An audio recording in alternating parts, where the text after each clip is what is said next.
to go live on Facebook real soon. You have been warned.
You can unmute yourself.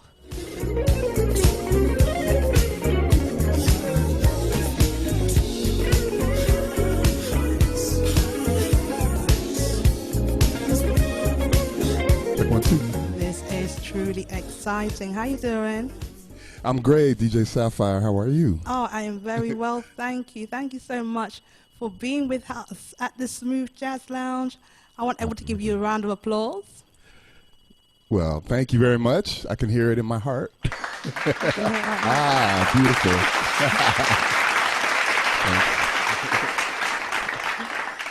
So thank you. I was just kind of thinking to myself, I've only known about you for a few weeks. Okay. And you have been on the music circuit for a very, very long time. Very long time, but behind the scenes a lot, you know. Yeah, this is why I've never heard the name Mo Pleasure before, isn't it? Yeah, it's kind of one that you hope you wouldn't forget. You know, I don't know any other Mo Pleasures. So. But I am so delighted. Having read your Wikipedia page, it's quite impressive. Thank you. Thanks. Yeah, very I've been busy. Impressive indeed. Been busy. And you started playing the piano at what age? 4 years old. 4 years old. And what got you into that? Well, my parents were educators. Dad's a school principal. My mom was a teacher, and they really they saw something in me, I guess, some musical talent. My dad was a great singer as well, so somehow they got me enrolled in some classes at 4 years old at our church with the church organist. Richard Petterway was my first piano teacher, so I learned classical first. And I still play classically, but that was the start of the journey there. Right. And so when you was 4 years old playing the piano, was you happy to play it, or did they kind of push you to play it? A little of both. You know, like I said, they were educators, so there was that academic push. And then, classical music was definitely, really hard. It was definitely, they were trying to give me the best foundation that I could have. And then later I kind of transitioned on into pop music, funk, soul, jazz, and all that kind of stuff. Right. And then what other instruments do you play? I play the bass. I got a few basses behind me here. Just a few.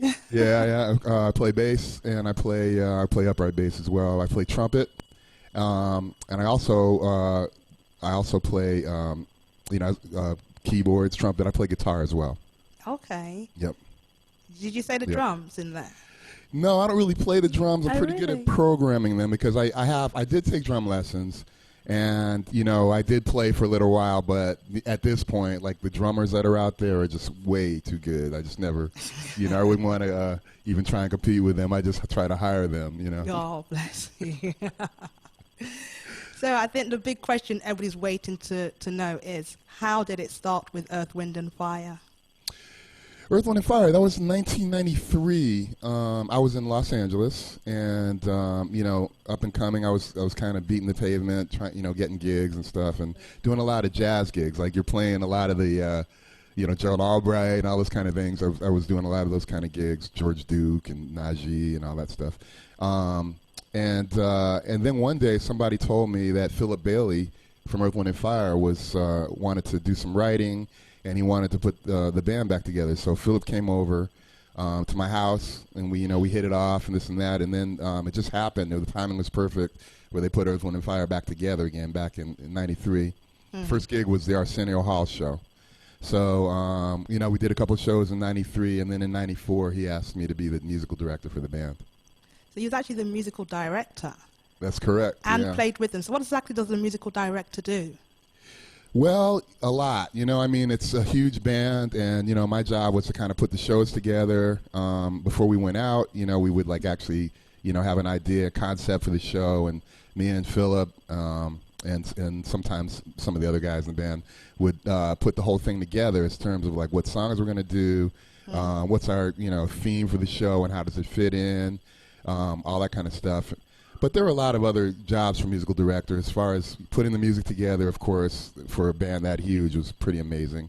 And you're talking about a band that's been doing songs for, you know, almost 40 years at that point. So you're trying to make it exciting and do different things. You're trying to do some kind of opening for the show that's going to be exciting.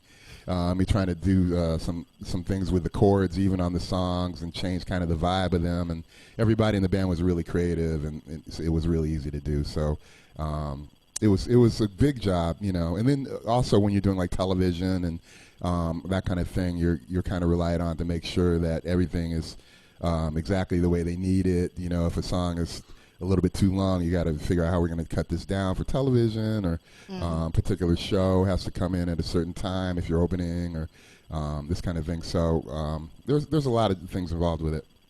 Because they're a very energetic band. You know, I've seen quite a few videos. Oh, yeah. They're the ones, for and sure. they're very flamboyant in their outfits as well. Yeah, that was another thing. Because, you know, I used to go see their shows as a kid. So it was kind of my childhood dream to be in the band. Yeah, I can imagine. Yeah. You know, being part of a band that you saw whilst growing up, and then being a part of them. It Literally just must be that. incredible. Incredible. It was like I probably saw them 10 times or so before I even got in the band, you know. So needless to say, when I finally got in there, it was I kind of knew a lot of the songs already and all that kind of stuff. Verdine White, who's the bassist, is the reason I have all these basses behind me. I actually started playing bass after I saw them, and just, like, you know, fell in love with it from watching him play. Yeah. And even when I'm watching them, you know, some of the concerts, like I say, it's very energetic. Did you feel you had to go to the gym to keep fit? Yeah, we did. And we did yoga a lot. Sometimes we would, in the dressing room, several of us would get together in kind of a triangle and, you know, kind of just do breathing exercises and yoga and stuff before. And then, you know, it was definitely an energetic show. I was lucky enough to play keyboards, so most of the time I was kind of in place, you know. But there were times that I had to go down up front. When you had your guitar. Yeah, I had the guitar. Yeah, I've seen that. Yeah, and I had to go into a duel with Verdine, which was no joke at all, because that guy is seriously in shape, you know. So, yeah. You know, I was in shape enough to at least do that. So how long was you with them for? I was with Earth for about 93, and I left in 2001, so 8 years. Wow, that's a long time. Yeah. Yeah. Did you leave there to start your own project?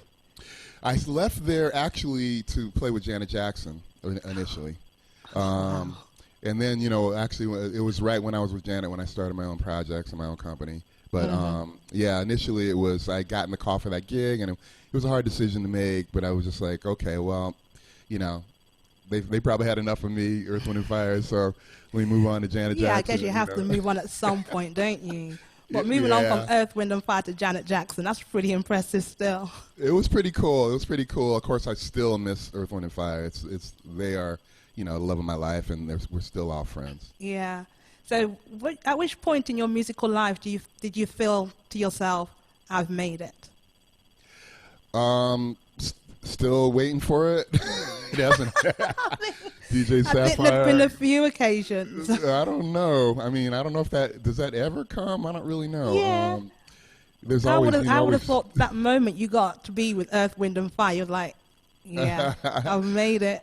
Well, it was definitely completion of a dream. They were my favorite band, and I was a huge fan. So Yeah. it was definitely one step towards wherever I'm meant to go from here. So yeah, it was a big one. But you also did the Michael Jackson, This Is It? Oh yeah. That was incredible. Unfortunately, we got cut short, as everyone knows. Yeah. But just even the experience of working with Michael for about a month and a half, and playing with all these guys in the band that were my heroes, and just being associated with that whole thing, and then the movie, which was an extra bonus. You was in the movie as well.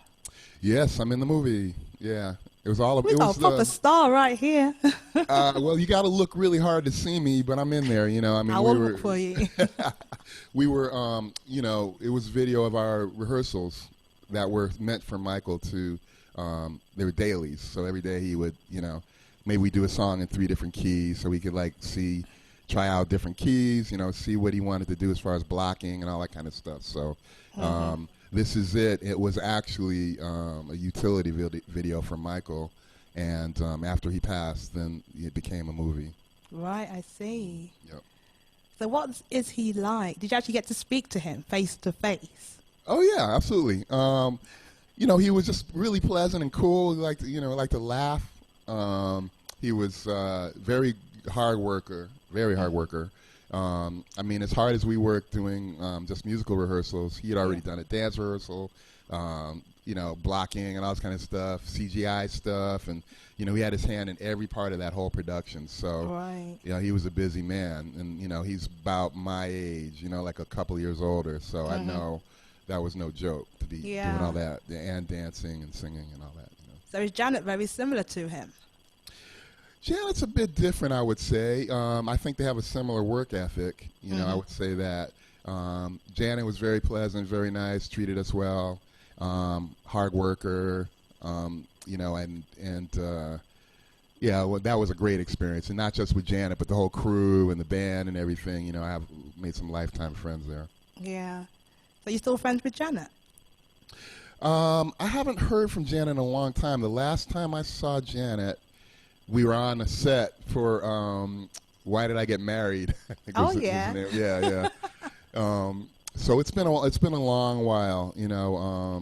I don't know if she'd remember me or not, but of course she would. Cool when you see her, tell her I said hi, won't you? All right. Yeah. Absolutely. Yeah. Thank you. For sure. So shall we get a song from you? Yeah. Okay. Yeah. Sure. What song are you going to do for us first? First one I'm going to do a song called Brazilian Rain that I wrote with the great Sonny Emery, who was a drummer for Earth, Wind and Fire as well. And he and I were really good friends, and we did a lot of writing. This song was featured on an Urban Nights 2 album. If you might have even played some of that stuff. Yeah, I love Urban Nights. It's an incredible band. I was really incredible to be on that project, and actually produced by Maurice White from Earth, Wind and Fire. So this is kind of my version of it. Okay, wonderful. Okay.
That was truly beautiful.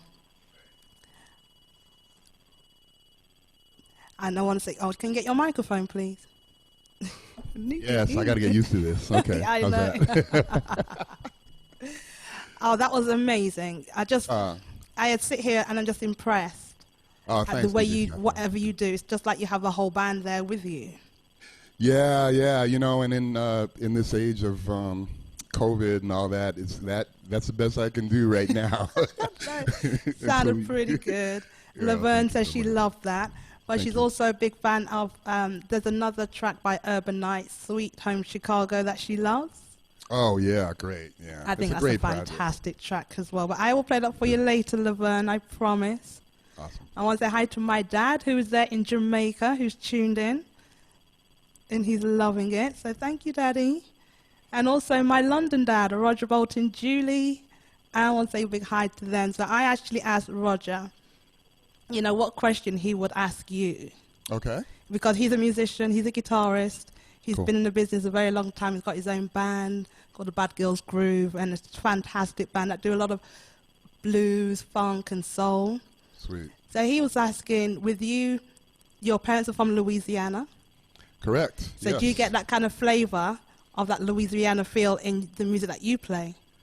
Yeah, I do. I mean, I didn't grow up there, unfortunately, but absolutely. And I'm always down there. I've been going there ever since I was a kid. So, yes, I absolutely love it. It's funny. Maurice White used to say to me, you know, you're from Connecticut, but you're really from Louisiana. You know? So, it's all in my blood, you know. So is there a distinctive way of playing when you're from, is it the South? Louisiana, is that in the South? Yeah, that's as far south as you can go, pretty much. Right. Yeah. Mm-hmm. So there's a lot of blues. Blues, there's the Zydeco. You know, there's a lot Zydeco. of Zydeco music, which is like a lot of accordion and a very, very different, you know, very unique style from there. There's quite a few unique styles from New Orleans. Uh-huh. But it is the home of jazz still, you know, like it's jazz, the city for jazz, and you can go down there anytime and walk, you know, when we're out of this mess, and walk down the street and just see band after band after band, you know, playing great music. Yeah, I'd love to go there. Yeah, you have to. Yeah. And another funny thing about Roger, which he was keen to tell me, that you share the same birthday. Oh yeah, The 12th July of 12th. July. Okay, all right, birthday bro. Cool. He's probably a little younger than me, if I had to guess. No, he's not. I love him dearly. He's brilliant. And so also you do a lot of charity work? Yes, I do. I do a lot of charity work, you know, all over the world. I have my own charity as well. My charity is called We Are One Voice, and that's a we, an R, and a one, which we're currently working on something kind of cool, which I'll talk about later, but it involves Michael McDonald and Joss Stone and a bunch of like international artists. But over here, I also am involved in something called The Haven, which is I'm very proud of, because we, through the Anglican Church, actually do help creatives with their struggle through a lot of things, and provide literally a haven for them with counselors and whatever they may need as far as, you know, mental stability and that kind of stuff. Oh, right. So it's not just music. No, it's not just music. And a matter of fact, it's got like a hotline. So if, you know, if someone's, you know, really in trouble, they can call in, and there's be somebody there, a professional there to talk to them and, you know, counsel them. That's beautiful. Yeah, it's really near to my heart, that particular organization. Yeah. And so I assume you've always been a musician. I have always been a musician. You never had a day job. No, I had some day jobs, but it's been a while.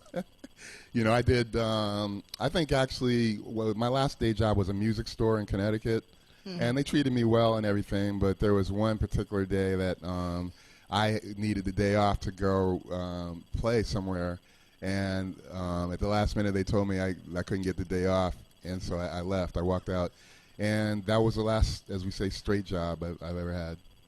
So it's a good thing that you did walk out of there. I hope so. You know, I'm still trying to see. Yeah. But no, I still do a lot of teaching as well. You do? So, yeah, I do a lot of, and now online.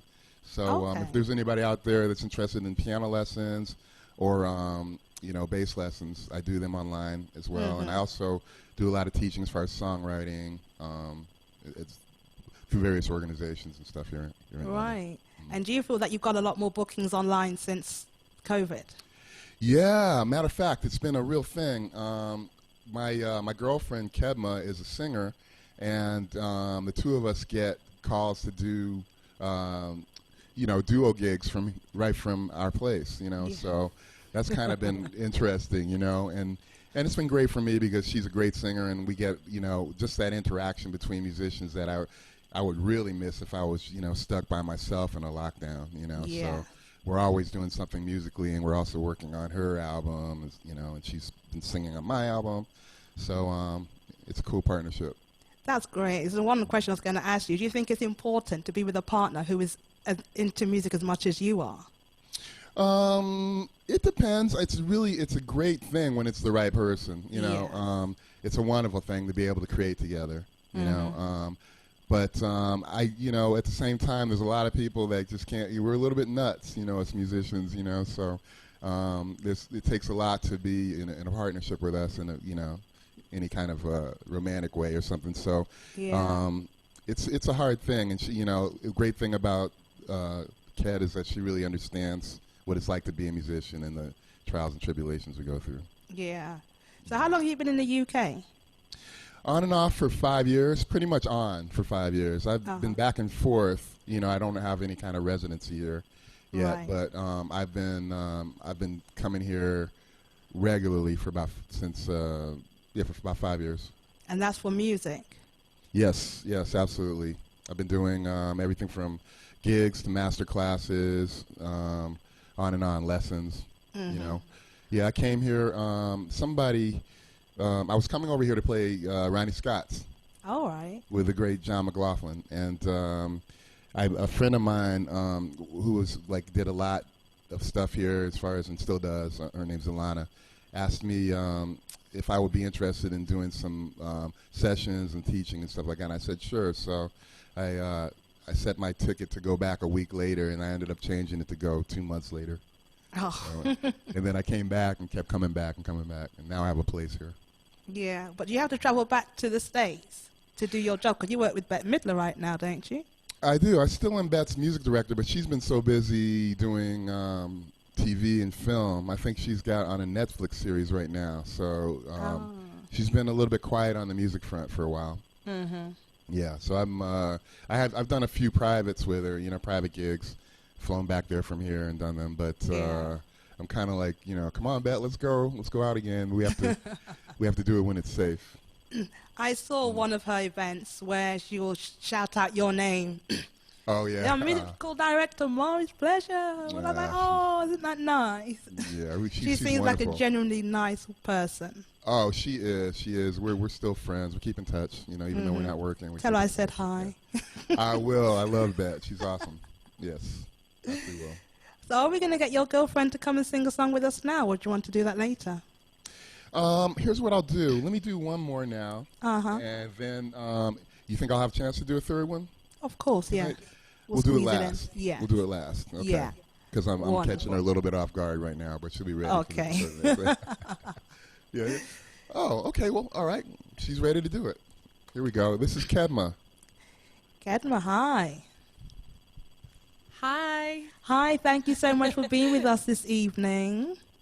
Let's Thank give you you for one of having me. these. Hang on a minute. Here's one of these. Ah.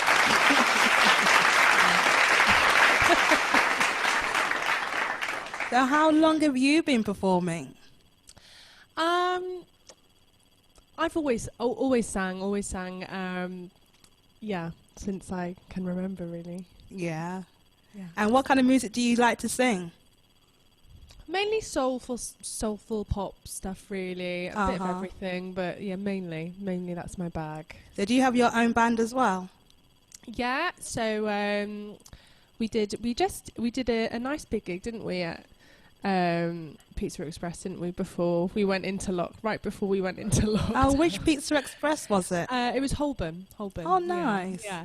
Yeah. So that was a nice one. It's like, yeah, we'll be back. We'll be back. Yeah. So Yeah. when was that? That was, when did we go into? It was like Yeah, yeah, just before we went into lockdown. Right, because my boss's band, I think my boss is my London dad, Roger Bolt, who's on the Zoom call now. His band performs there as well. Oh, cool. Yeah, Yeah, and I'm sure they had a gig there this year. I Yeah. think. Yeah, it's a beautiful venue. I love it. Yeah, so other than that, I do a lot of sessions. I just did a gig at the Horse Guards Parade for BBC One the other night, which was great for some lovely artists. And so Nicola Roberts, Bryn Terraville, Sheridan Smith. But I've done Ariana Grande and that sort of thing. So yeah. So we've got 2 stars right here. Impressive. Wow. Great. So let's have a song from you guys. This one, just to announce it, this one is called "Now That I Found You." It's a song that I wrote for my mother. Oh, lovely.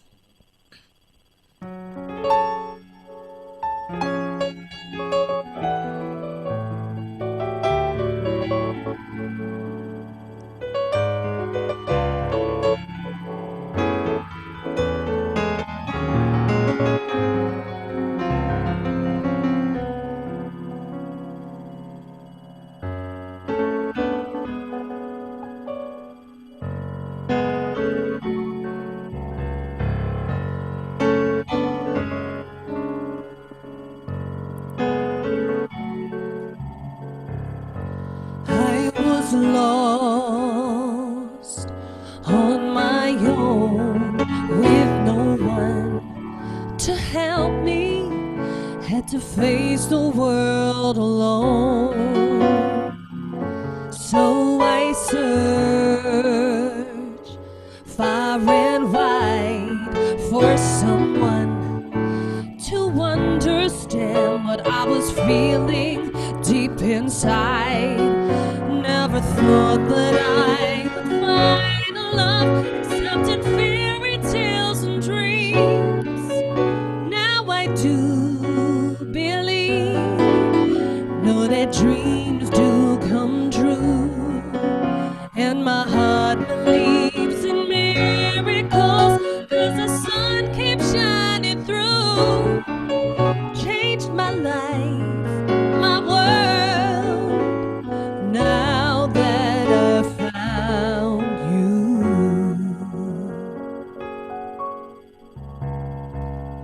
I was like a flower in spring. My hope was on tomorrow, and all the promise it would bring. But like a bird on bended wing, I'd fly up to the heavens with no melody to sing. Then you came to me, and suddenly a symphony appeared. It's so clear to me, know that your love brought me here. Now that song my heart is singing is a treasure bright and new. It's so true, my dear, now that I found you.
She's incredible. Yeah, she's bad. Come on. She has a stunning voice. Really beautiful, great tone. There's a lot of Thanks so people much. saying how beautiful that was. Yeah, she's something else. I mean, she's one of the premier singers over here in London, and I'm just, lucky to work with her. Yeah. On a regular. I can see how this relationship will work. Yeah, It it must works. be a very It works. musical house. Yeah, there's always music going on in here. That's for sure. Yeah. Yeah. She's great. How can we find out more about her? Go to Kedma Macias. You can do it on Facebook or on and Macias is Macias. And Beautiful Kedma. name. Yeah, it's a beautiful name. Kedma, she's the only Kedma that I know. I think there's a few others, but Kedma is how it's spelled. Kedma Macias, Macias, and she's we're working on her new release as well. So we've got a lot of music on her that I can't wait to release. Yeah. Yeah. Oh, incredible. So she sings on yours, you play on hers. Exactly. Yeah, we save a lot of money. Yeah, exactly. It's a great relationship. I mean, we really musically get along great, and we get along in person great too. So. Yeah. So how do you think it is now, releasing music in these times? Wow, I think it's important. Everybody needs it, especially now. So I'm finding, doing a lot of online shows and concerts and stuff, and interviews, private gigs. Like people will do a lot of things where somebody will pay for all their employees to have a night with us and stuff, and we'll do like a big party for them, that kind of thing, right online. So also with teaching, so I'm doing a lot of master classes and at some of the major schools here that aren't able to convene because of COVID. So there's some cool. We're also working with some people doing some cool innovations technically that make it possible to do like live playing and stuff together with people that are in different spaces. Yeah. So you must miss gigging live. Oh yeah, are you kidding me? DJ Sapphire, it's like it's crazy. It's just weird. It's the whole reason I'm actually in London, other than the fact that I love it here. But I do get a little bit of it working with Kedma. And then yesterday, I for the first time, I did play with some of the real bad cats here in town. We just got together and just got in a room, socially distanced. Okay. Just played, So not at a venue. No, just for ourselves, and we're putting together kind of like a little band situation, so that when all this is over, then we can actually go out and play live. Because it's kind of starting to open up again. It is starting to open up again, and I think it may take a little bit of a while for it to like really kind of get back to normal. Yeah. But there are live venues, there's social distancing in them, and then. But you have to really be careful. We've been asked to do some things that we actually turned down because they didn't feel like they were safe. Yes, exactly. Yeah, but it is on its way. I'm glad to see that. So who are your inspirations in music? So many, I mean. bet the list is long. Oh my God, from classical to, funk and soul and all that stuff, because, I play bass as well, so. Yeah. Verdine White, certainly, from Earth, Wind & Fire, all those guys. Earth, Wind & Fire is a major influence. Pat Metheny's an influence. Ray Charles is an influence. Because you worked with Ray Charles. I worked with Ray, yeah. It was my first touring gig. Your first touring gig. Yes, yeah. Right out of college, right into seeing the world, Yeah. So, Ray is, that level of soul and dynamic is, it's pretty much the pinnacle of all the singers in the world are influenced by Ray Charles in some way, I would say. And you played at Michael Jackson's memorial? I did. It was one of the hardest things to do, but yes, I did play. It was really, really hard. I mean, there were times my hands were shaking and stuff. And it was just weird because we had just been rehearsing on that very stage at the Staples Center.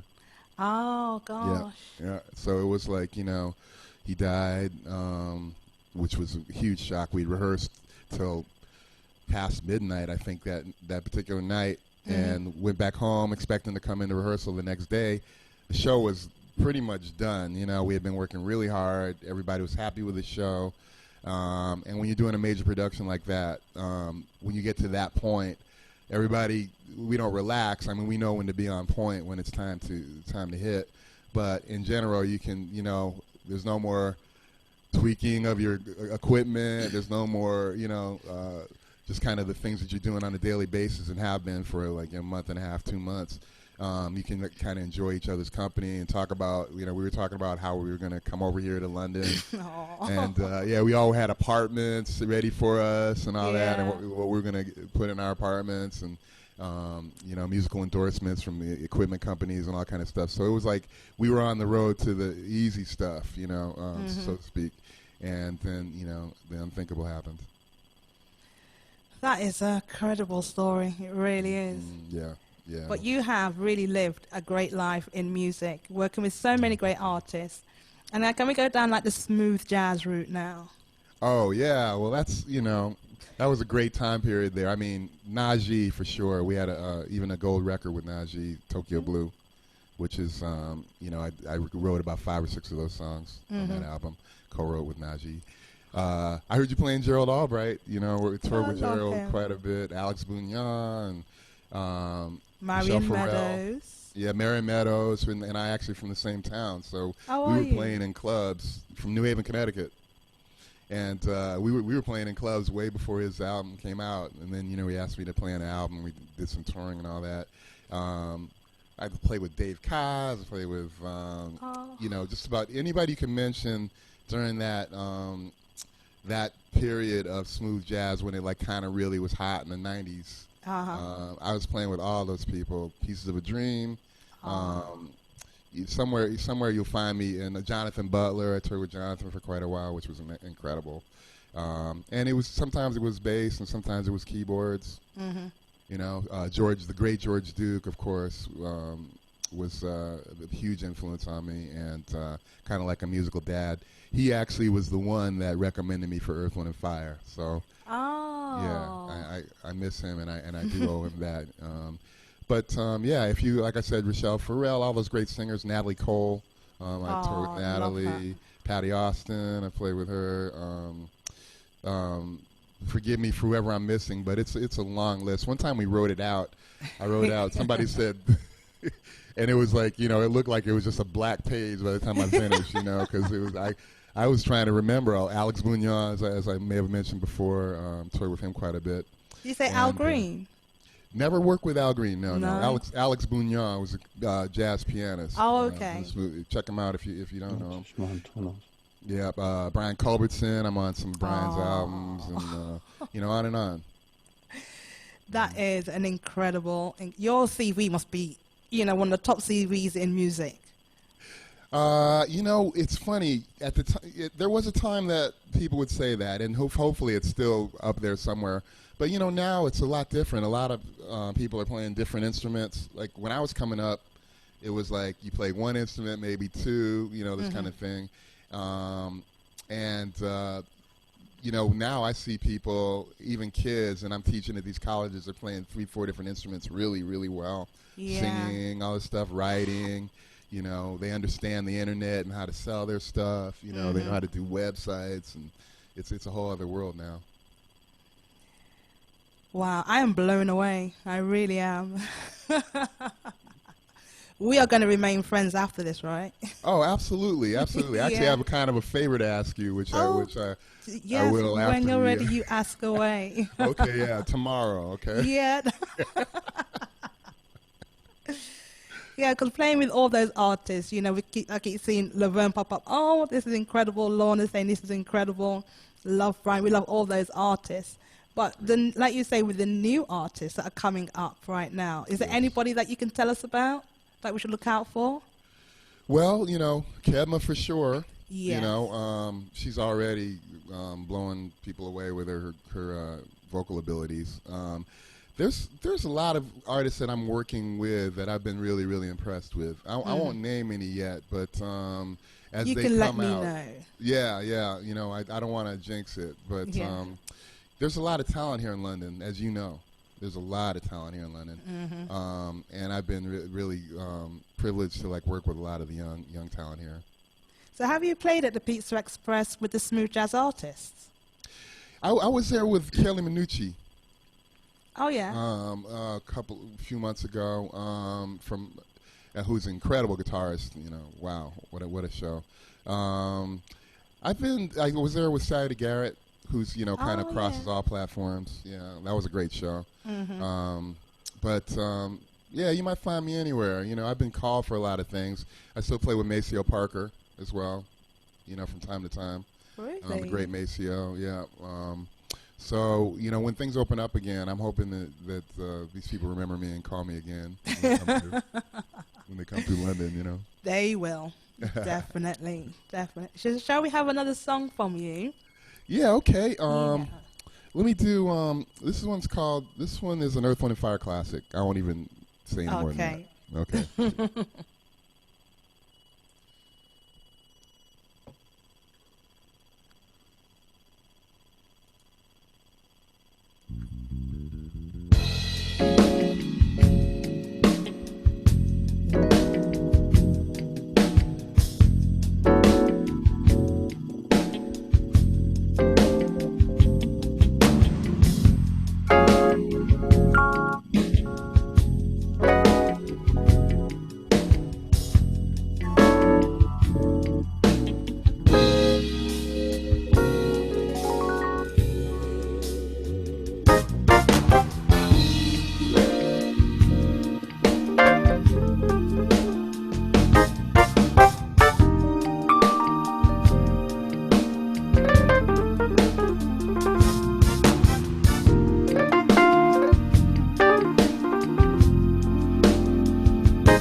Thanks. So you know when I get my smooth jazz lounge back in the open, Yes. you're going to be the first person I call. Oh, that's great. Please call me. It's been a pleasure Yeah. being here. What was the name of that track? That's called Can't Hide Love. Classic. Can't Hide Love. Yeah. I know it, Yep. but I couldn't remember what it was called. It's crazy. It's been Done. covered by so many people. I used to play it with Right. Najee, but it's a classic. I used to play with David Foster, and it's an incredible song. Skip Scarborough wrote it, who's written so many, major hits, and rest in peace. But he's my favorite writer as well. Yeah. Oh my gosh, you have just been phenomenal. You really thank have you, DJ been. Sapphire. Yeah, Thank you. just Thank you. your stories. I'm sure there's more Pleasure. stories to tell. Oh yeah. I'm actually writing a book. I'm writing about. Yeah, you have autobiography to right now. really. Yeah. Because there's no interview that can cover everything. No, there isn't. No, but you do a great job. It's really been a pleasure being here. Oh, thank you so much. So how can we find out more about you? Well, you can go to mopleasure.com or morrispleasure.com. Either one will work. And that's right now it's in construction, but it should be out by the end of the week. Also on Facebook, you can go to Morris Pleasure. Just take the E out, MORRISPLEASUR on Facebook, and Morris Pleasure on Instagram. Wonderful. Yep. And so what are your plans, going forward towards like the rest of this year? What do you think is going Yep. to happen? Well, certainly putting out something. I'm putting out an album called Mo Elements of Pleasure. My first album was called Elements of Pleasure, an independent album from way back, like 2004. Mm-hmm. And this is my second one. It's called Mo Elements of Pleasure, and it's actually I've been working on it for 10 years. So For how long? about 10, 12 Wow. years. Yeah. So That's going to be a good album. I sure hope so. After that amount of time. But yeah, I'm excited about it. I've got some great artists on there. The great Ollie Woodson, rest in peace, from the Temptations on there. Philip Bailey from Earth, Wind and Fire. We've got the great Roberta Flack, who's my daughter's godmother. And Oh, really? Yeah. Roberta and I are very close. That's pretty so, cool. Yeah. So I'm excited. I'm look forward this fall. Yes. So this will be this year. Absolutely. Keep me posted, won't you? I will. You'll get an autographed copy, I promise. Oh, my God. Oh, that is fantastic. But I think on behalf of everybody here, I want to say thank you so much. You have been Oh, my incredible. pleasure. Your My stories are pleasure. amazing. And my love to Eddie. Eddie Bullen's my brother. Yes. Yeah. Yeah, so how did you, love did him. I ask this already? How did you guys meet? We met in Barbados. Oh, did you? Yeah, we met in Barbados on one of the jazz festivals, and just became great friends. And we've done some productions together and stuff. And his kids his sons are incredible musicians. So There he is. yeah. He's an amazing musician himself. Yeah. Yes. Wonderful. So I'm so glad, if it wasn't for Eddie, I would never have known about you. So Oh, thank you, Eddie. thank you, Eddie. Thanks, brother. So I'm going to play one more song, and then we're going to switch over to Eddie Bullen. But in the meantime, thank you again, Mo Pleasure. It has been a pleasure. Thank you, DJ Sapphire. Peace, everybody. Peace.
Soul Preacher. Around see Lewis dancing in the street.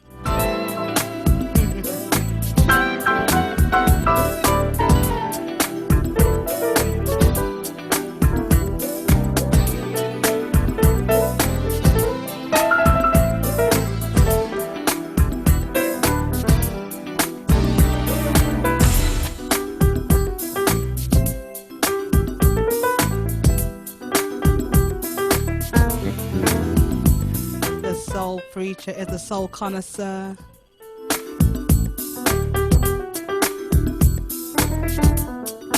Amazing, thank you.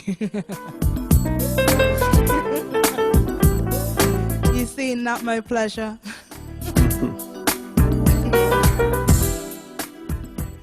Yeah.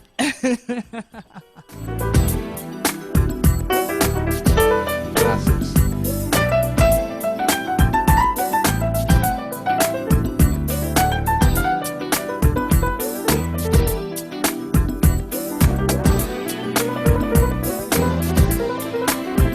He's got all the memorabilia.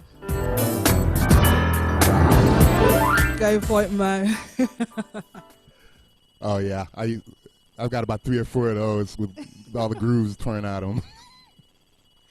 Did you know that he was Maurice White? He was from Memphis, Yes. and he started before he founded Earth, Wind and Fire. He started as a drummer for the Ramsey Lewis Trio. Yes. He's Yes. pictured here. Okay. Oh yeah. That's Maurice White.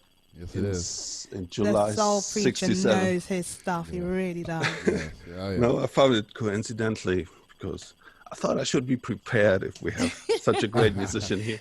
Oh, bless you, bless you. Yeah, Maurice was a great love one. it. I did a lot of work with Maurice outside in the studio and writing. We wrote a lot of songs together too. Great. Great man, great man.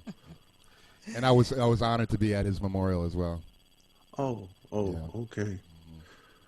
And did you know the cover version of Carmen McRae of Can't Hide Love?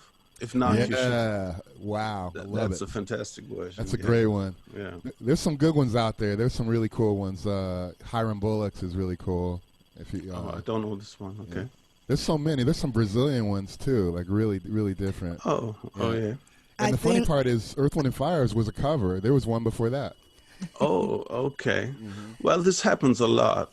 Yep. I mean, even the classic of Otis Redding, "Pain in My Heart." Yeah. This was his first LP on Atco. Was a composition by Alan Toussaint. He was a songwriter from New Orleans, and it was Yes. actually "Pain of No Ruler of the Heart," and it was a composition for Emma Thomas. But everybody only knows it as "Pain in My Heart" from Otis Redding. Wow. So these stories exist. a lot. Amazing, amazing. Yeah. I think the Soul Preacher and Mo Pleasure should exchange details. I'm sure you have a Absolutely. lot No. to talk about. I really Absolutely. have. Yes. Just I'm gonna keep the play- music coming. I'm going to have to play a song now by the great Eddie Bullen, and then I'm going to bring him in, and he's going to be performing and telling us more about his story. This is one of my favorite songs of his.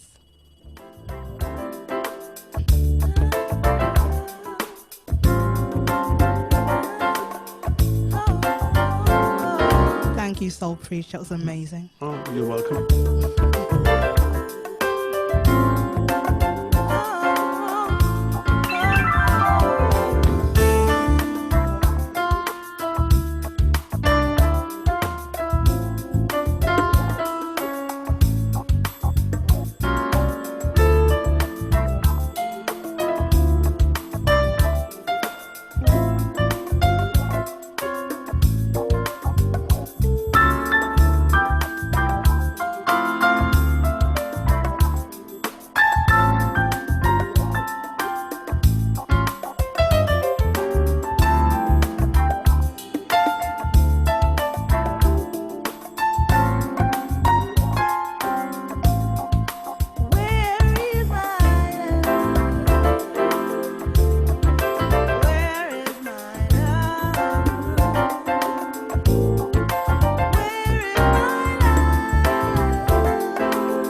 Gillings, how you doing?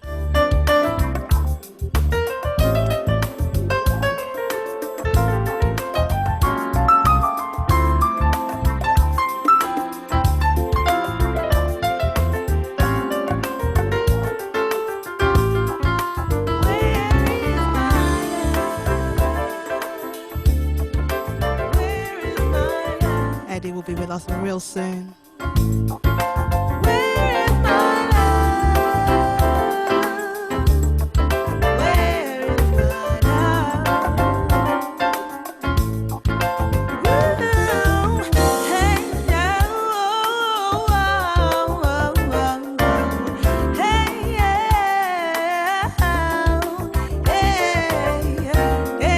Amma and Justin, how you doing?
sure Eddie will be with us real soon.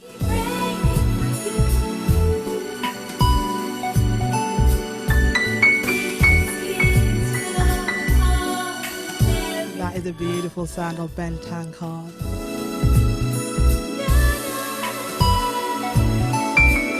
Laverne, you are the queen of covers. Yes, originally done by Sade.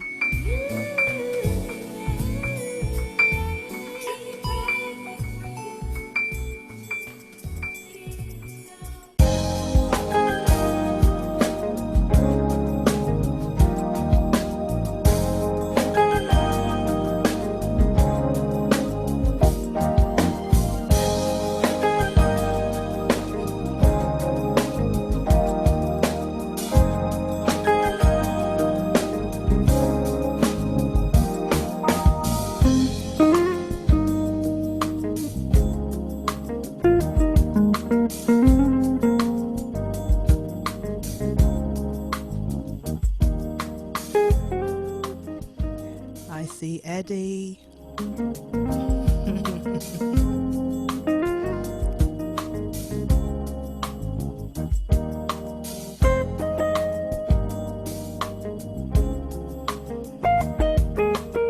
How you doing?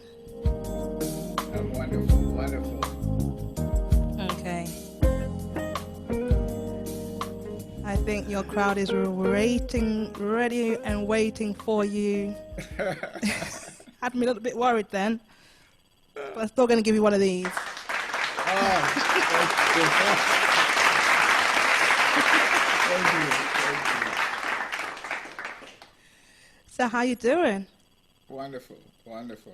Good. It's great to see you again. Oh yeah, it's always good to hang out with you and your Yay. posse. So I don't know if you just heard the interview with Mo Pleasure. I heard all of it. It was fantastic. Oh yeah, he's a great guy, man. Yeah. So we only touched on a little bit on how you guys met each other. So you said you met in Barbados. Yes. I was playing on the Barbados Jazz Festival, and so was he. And actually, we met through a mutual friend, which is Arturo Tapin. Arturo is a great connector. So he introduced me to Mo, and it was like, he plays keys, he plays bass, he plays all these other instruments, but we really connected with keys, you know what I mean? And just listening to, the volume of work that he's done with, so many famous people who depend on him. It's just it's absolutely amazing, man. Yeah. I actually know Arturo Tapin as well. Yeah. Yeah, I met him a couple of times, saw him perform. He's a great artist as well. Oh yeah, tourism. Absolutely amazing. brilliant. Yeah. So from Barbados. So because you're born in Grenada. Yes. I was And this born is in what I'm Grenada. interested in. So you left Grenada to go to to Canada. Yes. Do you think life would have been different for you if you went to America from Grenada? Yes, it would have been. It would have been. Yeah. Yeah. And do you think you'd been as successful? I think it. I don't know. In hindsight, no, I don't know. You never know what shows have in store for you. You know what I mean? You don't know. I figured so, but Because I feel that in America it'd be more competitive than it is Yes. in Canada. yes. But I think one of the things is your work ethic too. You know what I mean? I mean, Canada's competitive as well too, because you over prepare yourself in Canada. You do a lot of different things. You know what I mean? Whereas in the United States, I guess based on the population, you can specialize in one particular thing. So, most of the Canadian artists who've sort of broke big, they tend to do a lot of different things. You know what I mean? So. Right. And I just want to But- ask a quick question. Can everybody hear Eddie okay? Yes. Yeah? Okay, Yeah. cool. It's just me. Okay. I can't hear him very well. I've just done something strange to my equipment here. Oh, But that's okay. I'll just turn my volume up on my amplifier. That's fine. No, you don't need to do anything, Eddie. It's just my issue. Okay. Yes, I'm turning you up here so I can hear you much better. So Okay. you studied jazz. Yeah. Then we had a conversation the other day Yes. about so many different jazz artists. Yes. And if you could pick top 5, who would they be? Oscar Peterson, Miles Davis. Uh, mm, uh, uh, yeah, you stumped me. There's a flute player that I absolutely am in love with. A guy called Hubert Laws. I think he's Oh, yes. just frigging amazing. George Benson is one of them as well too, and John Coltrane. Like those. Okay. So I think I actually know all of them, but I've only heard music by Hubert Laws and George Benson. No, I've heard one song of Miles Davis. Okay. I know we had a discussion about that. Yes, we did. But do you feel that it's important for musicians to study jazz before they get into their genre? Oh, I think it's a good idiom to explore and learn about the history as well too. And the music is wonderful to explore, but I think just the historical shoulders that we all stand on, the music that we love, a lot of those guys did the heavy lifting to get us to where we are, Yeah. and there's several movies that sort of pays tribute to them, and as Soul Preachers, he has a lot of historical references that makes the music more potent. Yeah. Yeah. When you listen to it, you can visualize the historical, relevance of it. As you can see, like he was talking about Maurice White, who started playing drums for Ramsey Lewis, and Ramsey Lewis was one of my guys that I loved, and one of the records that I loved is a record called Tequila Mockingbird that Maurice White produced for Ramsey Lewis. And he was a guy who started playing octaves like a lot of piano players play now. They go right, Ramsey Lewis was one of them. So just a historical reference of that, I think, with musicians, it sort of it triggers a learning in you. I think that is very important. Yeah. And with your children, because they're both musicians as well, did they study jazz? Yeah. Oh, they did? Especially, my oldest son he's a jazz pianist, so I mean he's a full-fledged, he plays, and that really was instrumental with him in regards to being a multi-instrumentalist as well too. So I'm in the studio and I have a lot of musicians that would stop by and do sessions, and I have a lot of equipment. So he plays guitar, he plays bass, he plays drums, he sings. He just like Mo was saying, there a whole bunch of young players. No, they do a lot of different things. He's a DJ, so he gets work on all these different fronts. He teaches. It's like it's overwhelming. I'm just a piano player who taught him, and he's just taking it to the next level. But you planted the seed, and he grew from that. That's correct. Yeah. So it's quite interesting because he's a musician himself. So he has CDs out at the moment. Yeah, he has 4 albums out. 4 albums. You see, I've never heard of him until I met you.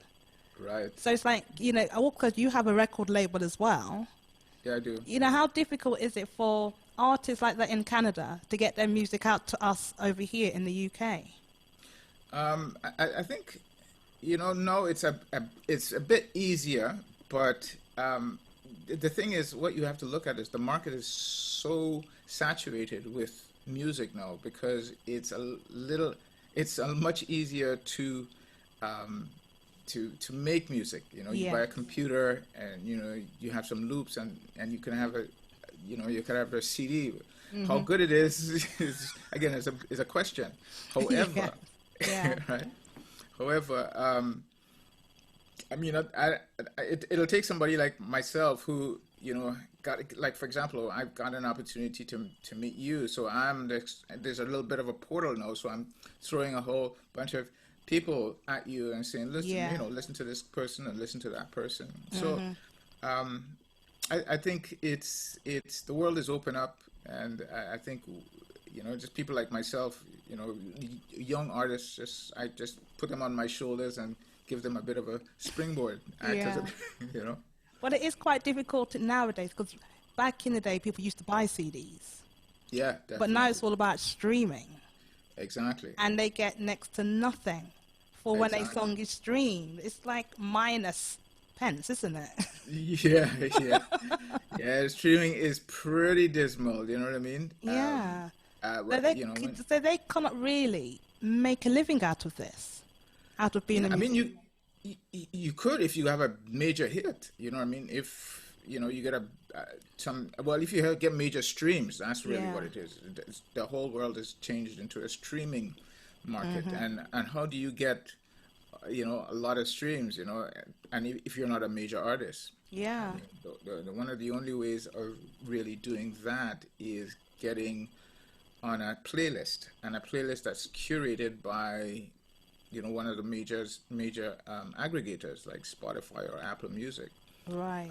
I mean, there are companies now that's pretty much all they do. There's actually a company in Canada by the name of Stingray, and they pretty much have over 200 employees, and all they do is curate playlists for particular businesses. You walk I'd into love that department job. stores.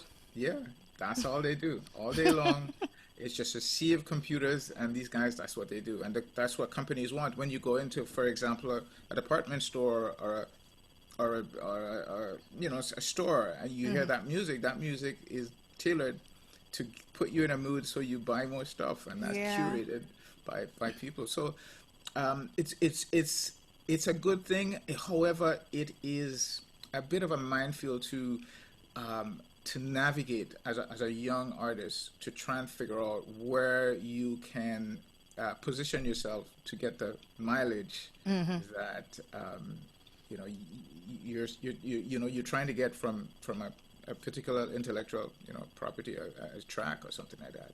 So yeah, it's so, but and that's what I try to do. I try to gather all of that information. I go to a lot of seminars and panels and music related industry gatherings to just gather a lot of that information. And because I have a record company as well too, and I'm in the music business, I'm Yeah. producing records. I want to be able to give whomever artist that I'm working with enough information and hook them up with stakeholders that can help them. Yeah. You know what I mean? So, and I've some things work. I've gotten some good results from from my efforts. Brilliant. So let's have a song from you. Okay. Yeah. Okay. Yeah, man. What are you going to play for us? This is a song called Browning. I love this. And I'll this song I wrote for my wife, who I used to call her my Browning. No, not sweet. Yeah, sadly she passed away 2015. So Oh, so. but it's this nice that reminds- you have this to play, isn't Yeah, it? yeah. Remember Every her time I ev- play, there are a couple of songs that I've written for my wife, and so this is one of them that when I play it, I remember her. God bless. But she gave me two wonderful sons, and Yeah, and and clearly made I'm- you very happy. Oh yeah, very happy. And we miss her all the time, but it's Yeah. all good. Oh, wonderful. So here's Browning. Great.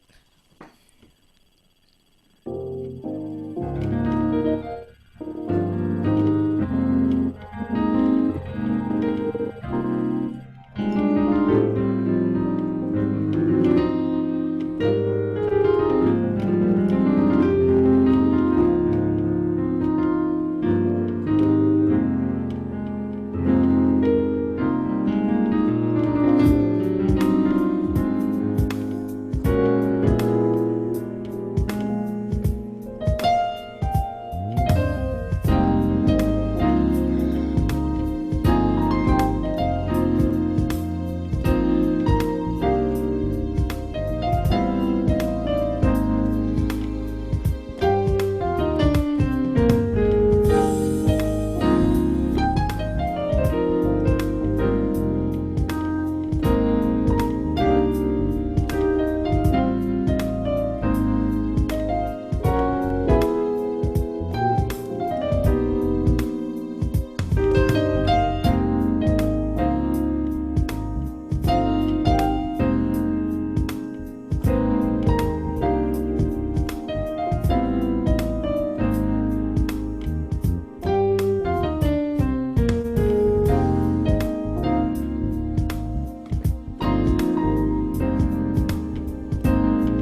Yeah.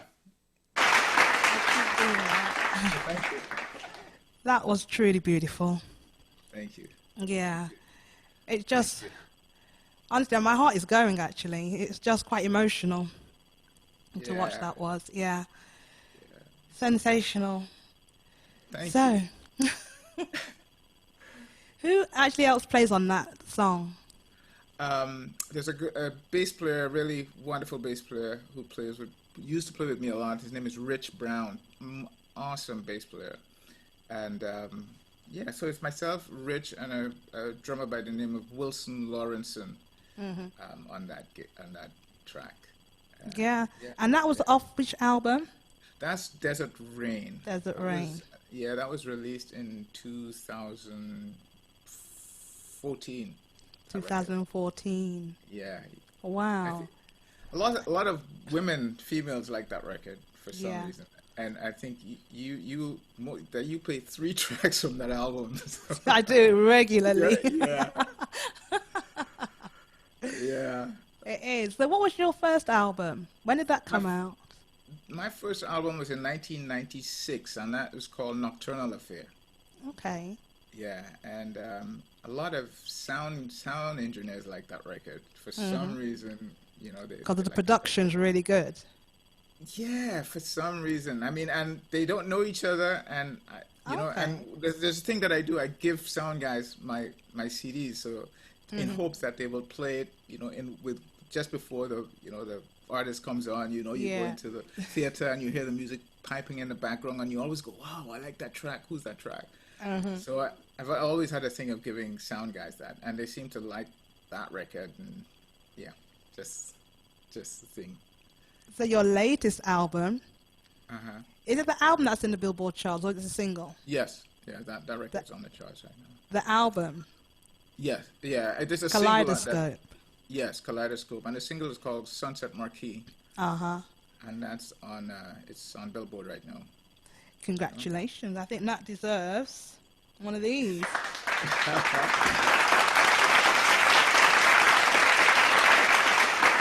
Thank you. So it must be quite a big thing to have a record in the charts. Oh yeah, it is. It is. This is my second record that I hit the chart, so it's wonderful. You know, every time it does. I mean, that's why you put out music so that your peers, you know, think that it's worthy of being on a very prestigious chart. So you know, and But the thing is, your album only came out earlier this year, didn't it?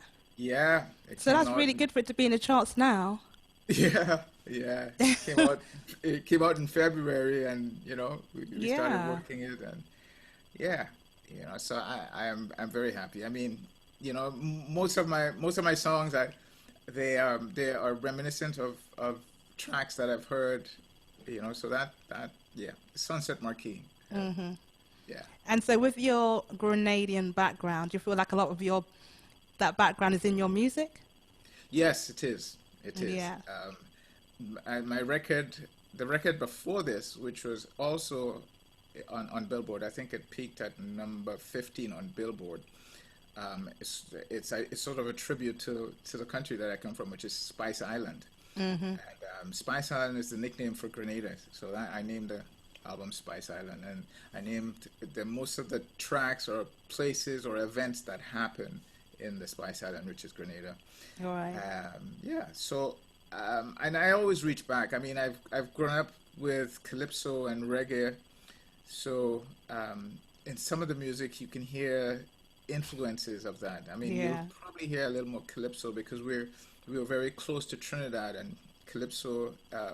Well, carnival is a big thing, you know, with Grenada and Trinidad. So you hear there's a couple of tracks that I have that, you know, are sort of soca and calypso mixed, and you know, calypso jazz. So yeah, I dabble in that a bit, and also I've done a record with a Cuban percussionist by the name of Joaquin Hidalgo, and that has more Afro-Cuban rhythms in it. Yeah. But you know, you try and dabble with everything. Yeah, I mean, it's kind of popular now, also with the Afro beats. Yeah, So I guess a lot of people would appreciate that now. yeah, definitely. Yeah, and with there being no carnival, what are you going to do? I know, I know. That's a serious thing for Yeah. the Southern Caribbean with no carnival, man. Yeah. They go crazy. They must be doing one online on Zoom somewhere.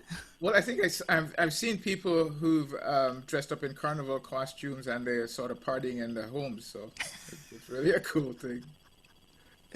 Well, that's what we have to do now. Oh yeah. Yeah, everything starts in home, and you just have to be on a Zoom call. You know, I appreciate doing this because I actually get to see people and get to talk to people.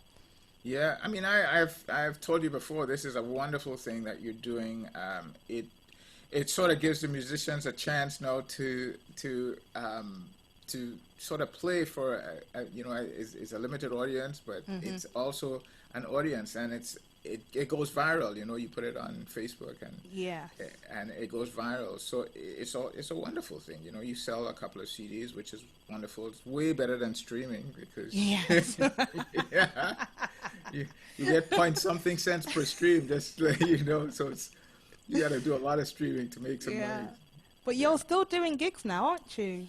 Yes, actually, Yeah. I just did a gig at a very prestigious jazz club in Toronto called the Jazz Bistro. Beautiful place.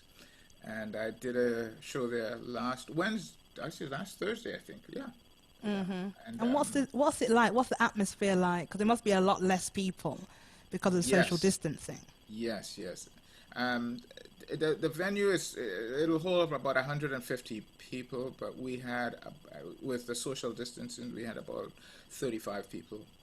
Okay. At the, you know, And you was and playing it was- jazz. Yeah, and it was it had more of a Latin twist. So I played a lot of the Latin songs that I have on several CDs, or the calypso Latin jazz stuff. But they're not allowed to dance, are they? No, they're not. No. Well, not really. That No. must have been tough. Yeah. Well, it's more of that club is more of a listening club, right? So what it is they have the whoever the featured artist is, and you go in for dinner. They'll serve dinner, and when the artist comes on, no dinner is served, no nothing is served. You Right. sit and you listen to the music. Right. That's what you do, and you take a break, and then you can serve something again, and then once the band comes back on, it's listening. It's Right. quiet. That Everybody- sounds like my kind of place. Because I remember when I first saw Peter White, and he was at the Pizza Express.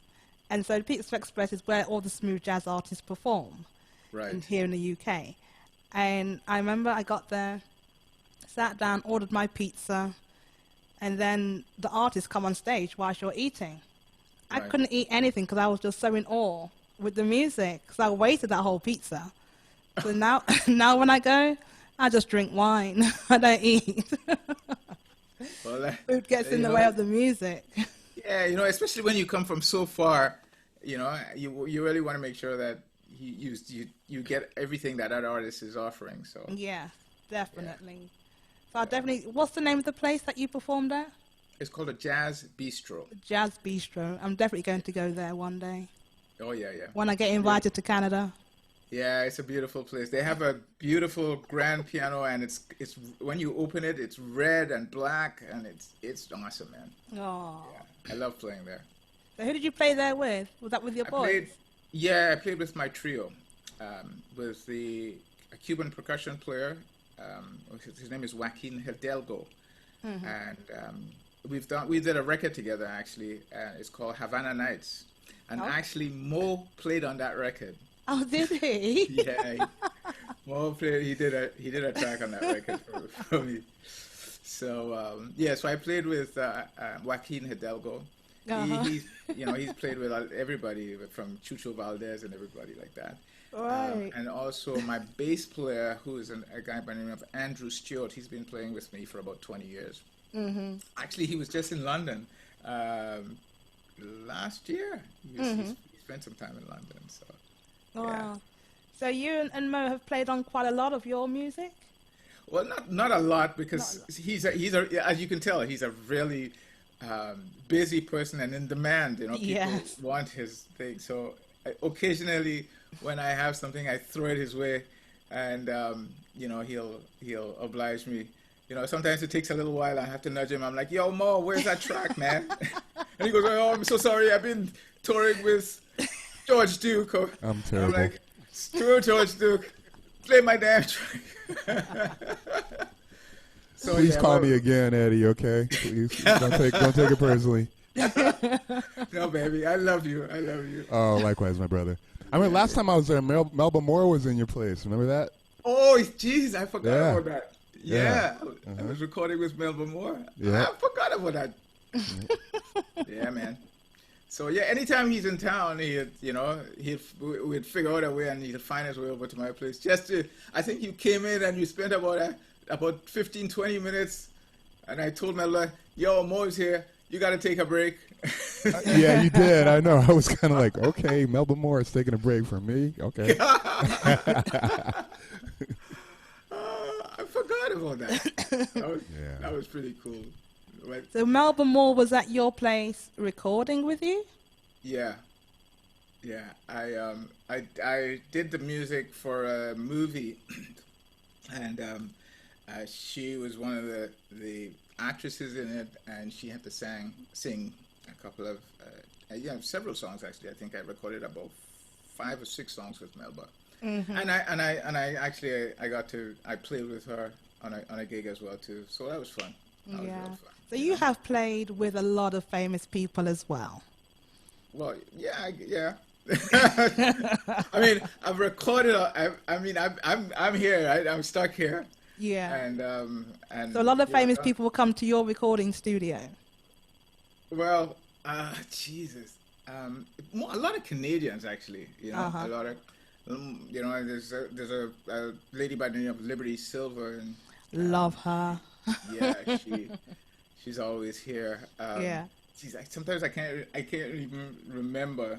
The list is that long. It's as long as Mo's list. No, Mo's like extensive. Yeah, he's extensive. But you only ever played piano. Yes. You didn't think about playing anything else. Did you try anything else? Well, the thing is, I have my computer, and that's my Swiss Army knife. I can pretend to be a bass player. I can pretend to be a guitar player. You know, me and a mouse. It's a lethal weapon. I can pretend to. You know how many drummers come in and say, "So who's the drummer on that thing?" And I'm like, "Just me and this mouse, man." You know. So is it easy for somebody like me, although I love music, I haven't got a clue about music. So if I wanted to try and make a song on computer, would I be able to do that, say, within a month? You do it by yourself? Yeah. No. At least you're honest. No. It won't sound good. You know? A lot of people, what happens is a lot of people, they try, and what ends up happening is they'll come to me, and I have to, Ask you to fix it. I have to dress it up and put on and just tidy everything. Yeah. I mean, we've been doing this thing for so many years that you figure out exactly where the pitfalls are and how to kind of stitch up. But it is definitely a gift that people have in order, making music. I mean, you could sit there right now and just play a tune just randomly, couldn't you? Of course, yeah. Yeah, and to be able to do that is just amazing, absolutely phenomenal. I wish I could play an instrument. I mean, I did play the recorder at school, but that's as far as it got. I mean, that's better than the triangle, so. So I'll class myself as a musician now. yeah, that's good.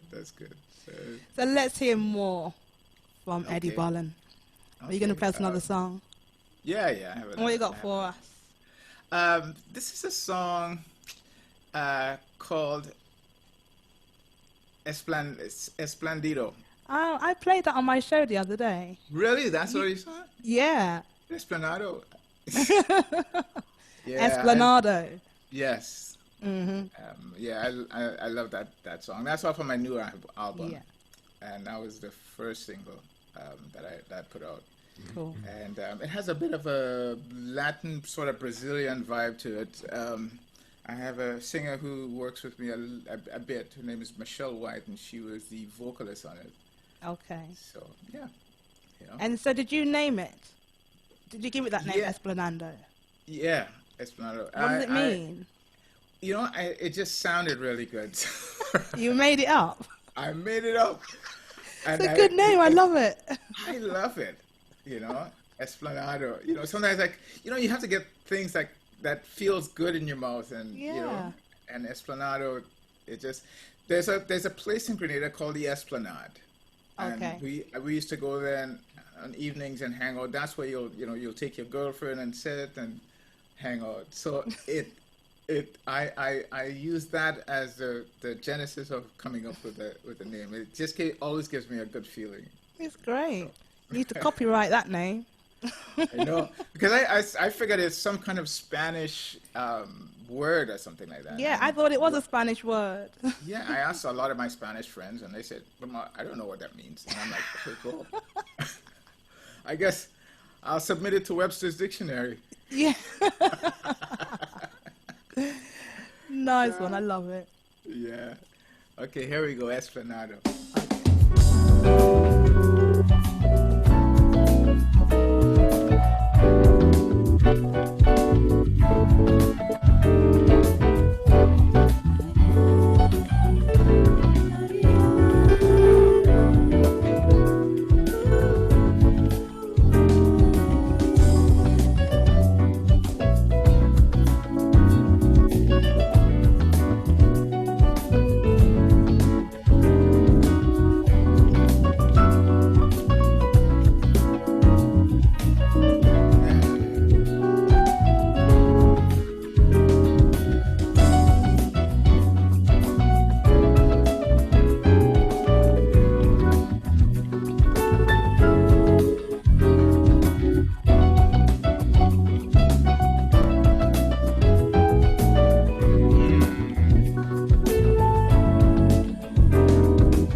Thank you. Thank you. So we seem to have our own translator here, Laverne. She's telling us what esplanado means. What? She says, means walkway or promenade, next to walkway. Sorry, waterway. Oh, waterway. Waterway? Is it waterway, Laverne? So Yeah. it means something. It means something. Yeah. Oh, well, there goes my chances for Webster's dictionary. We'll double check that later. We will do. Empress Lee said that was lovely. Thank And you. that was beautiful. I do love the feel of that. The feel that you Yeah. give that. I'd love to see you perform live on stage. Yeah, That'd well, be quite entertaining. yeah, yeah. We're pretty much animated, myself and my gang. You know. Yeah. It's And wonderful. you've been in the business a long time. Mhm. Yeah. So you kind of Yes. first started in the music business at Well, what age? Well, the thing is, my dad was a musician, so that really lit a fire under me. And then he had a music store, and so I would be in the music store just playing all the pianos. You know, when he thinks I'm repairing a piano, and you know he's in the back, he has a little room where he fell asleep. I'd sit on the organ or on the piano and just jam away, and he'd wake up, and I'd have no work done. So he used to be pretty upset. However, so yeah, that's kind of where it started. And you know, he'd have friends come in and in the music store and just jam, and I'll be like a fly on the wall, just trying to suck up as much information as possible, because there were really no jazz teachers. There were primarily classical people who taught classical music. So I had to listen to records and try and transcribe and lift the songs that I like, and just lift the players that I like. So those were, you know, my initial you know, introductory into the whole smooth jazz. I mean, I loved it from the time, you know, smooth jazz came out. I was totally into all those records, and I had a friend of mine who immigrated from the U.S. and brought all the smooth jazz albums, and he would just give me them. He just said, "Oh, just take the records and just go home," and I'd listen to those things all night. You know, so all the Bob James and the, you know, all the smooth jazz guys, George Benson's. I mean, I had so many records, so it was a wonderful thing to have that opportunity. Definitely. Because, you know, growing up in my household, it was predominantly reggae. I never heard any jazz until probably in my 20s. So that was really quite a new genre of music to me. And yes, I Right. loved it immediately and continue to love it. And it's just nice hearing other artists, because you do hear a lot of saxophone. Yeah, So it's nice to hear the piano yeah. a Well, lot sax more, is- yeah. Yeah, saxophone is king in smooth jazz land. So Yes. so it's a wonderful thing to you know, to hear. But I think, you know, I mean, what is encouraging to me is there's so many new artists, smooth jazz artists now, and especially women, who that is, you know, very cool. Because back in the day, there were like two, like Bobby Humphrey was. I remember Bobby Humphrey was a flautist, and there was, I think, one other woman who was playing saxophone now, and that was it. That was But it. when you look at the smooth jazz charts now, you see a lot of females, you know, and playing really Yeah. well. So for me, that's really cool. I need to ask you this question. How do you keep looking so young? I am young. You've been in the music Don't- business how long? Like 20 years? Only 5 years. No, I've been in the music business for a long time, but I don't know, man. I guess I have, you know, my kids keep my boys keep me young. They, you know, anything that's new has happening, they buy clothes for me. They go, "Okay, Dad, you're gonna wear this. This is what you're gonna." Especially my youngest, he would come out and he'd go, "Okay, these Adidas, you know, shoes that I bought them for you. You're gonna be wearing them." So, Oh, you know, so yeah, you look great. You really do. Thank Yeah. you, thank you. Keep doing what Yeah. you're doing. Yeah, and I exercise a lot too. I you know, almost every morning I'll go for a walk or a run. I have my treadmill. I have a little gym in my house, so I kind of just Gym in make your sure. house. Of course you do. I make sure I try to, because the thing is, you sit in the studio all day, you know what I mean? And sometimes, there have been days where the whole, for example, the whole summer would go by and I'd barely see outside because I'm in Yeah. a controlled environment. I come down here, sometimes, 5 o'clock in the morning, and by the time the clients come, I'm working, and there are 2 or 3 or 4 of them a day, and I'm finished at about 10 o'clock at night. I go up, it's dark, so I come down when it's dark, and I go up when it's Yeah. dark. And there's several summers that happened. I mean, I'm just doing records, one after the next, and more records, and Yeah.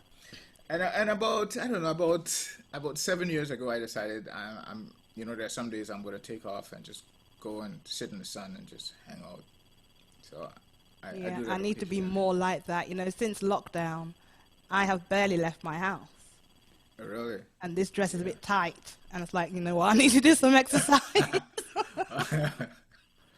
Yeah. Well, it's I mean, the lockdown thing is it's actually doesn't really affect me that much because I'm usually from my bedroom into the studio, Yeah. and the clients will come and go. So But it does affect a lot of people. They just need to be amongst people.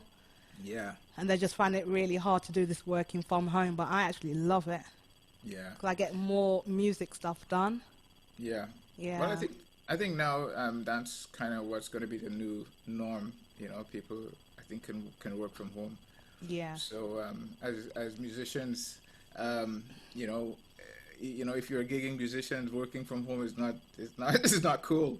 You I you guess need you- an audience. Yeah, but also when you're recording at home, not like you because you have your own studio, people have to buy more equipment, Yeah. in order to do their decent recordings, and it's going to Yeah. cost them more money to do that. And they're going to be selling streaming a song for -3 pence. I know. Well, don't worry. Just I just send them over to me, Thunderdome Sounds, and I'll try and see if I could. Yeah. Yeah, so Thunderdome Sounds is your record label. Yeah. And the do name you of my studio. specify in a particular genre? No, I've done.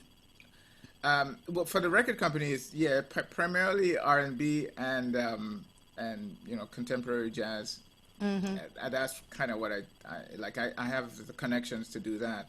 You're right. However, with recordings, I've recorded all kinds of music. I've recorded, yeah, man, like all kinds of stuff. And sometimes I have to, sort of build the backing tracks, and sometimes you have to do a lot of research for that. But it's when you have, especially when you have children and bills to pay, you figure out how to do that real quick. Yes. Yeah, you're like, yes, I can do it, and you just Yeah. go in and you do some research and Yeah. and you do it, So Great. You're so talented. You're brilliant.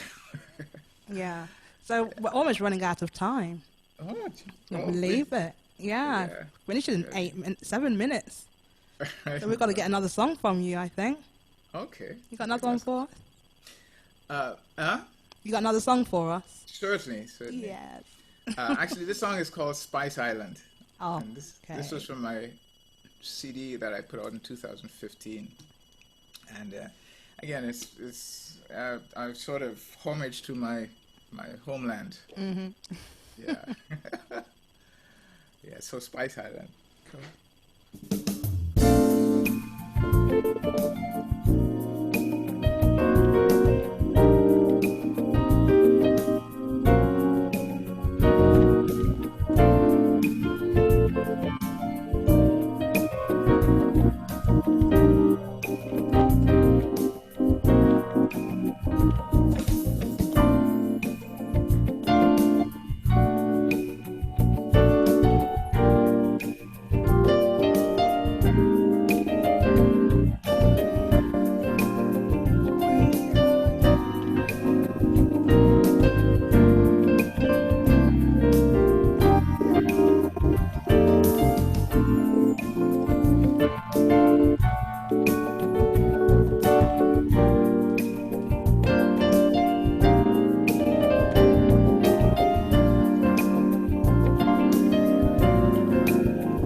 Thank you.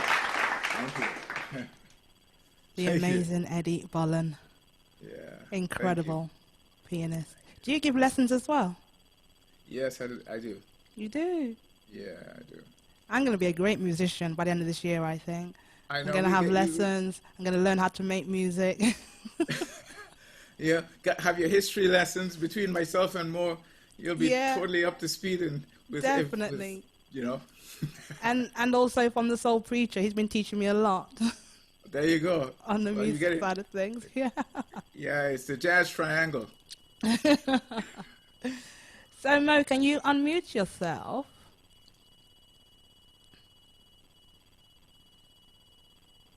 Yes. He's going to sing. I was just enjoying the show so much. We have And- all enjoyed the show. It's just been Yeah, it's incredible. It was Two really fun, thank phenomenal you. artists right here at the Smooth Jazz Lounge. It's just been brilliant. And I can't thank you both enough for giving up your time to do this. Pleasure. Well, we thank you. We thank you for making the effort to keep us happy. Yeah. Yes, yes, yes. And I want to thank everybody that joined us here today. I was really, really stressed out earlier. But I'm at ease now. I'm glad the sound went well. The playing was phenomenal. The stories were great. And I have had a fantastic time. I really have. So Yeah. can everybody just another applaud, please, for these phenomenal artists. Thank you all. Thank you all for coming.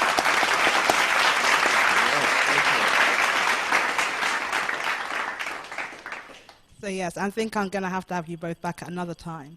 But is there Yeah. a way that you can play together? Well, I don't know. We got to figure that out. Yeah. There is software that does that. Yeah, it's definitely in the making. You know, there's some things out there, but it's in the trial stages right now. Uh-huh. Yeah. Yeah. Yeah. We'll have to But- make that happen. But thank Yeah. you both again. It has been Yes. incredible. So we can Thanks for find having you, us. Eddie, on social media. Yeah, just Eddie Bullen on Facebook. I am at Instagram at Bullen Eddie at Instagram, and my website, eddiebullen.com. Wonderful. And when is your next live performance online? Actually, it's tomorrow. When is the 20? No, next week, the 27th. I have a live, not live, actually, a taped performance. Okay. My live, I'm not quite sure yet. I'm not quite sure. We've been doing a lot of these taped performances for different festivals. Right. So I know they're airing one next week. So Okay. So hopefully we'll get to see you again live, online and in person. I'm going to come to Canada. yes, don't worry. Yeah. I've got your And- room for you. Yay. I was waiting for that. Kind of invited myself, but so thank you both. I appreciate it. I'm going to play one more song. Okay. Yeah. Or do you want to play another one, Eddie? Yeah, I could do that. Yay. Go for me it. This is one of your favorites, so. Oh, yeah. Okay.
Thank you. That is a great song to end on. That is my favorite song.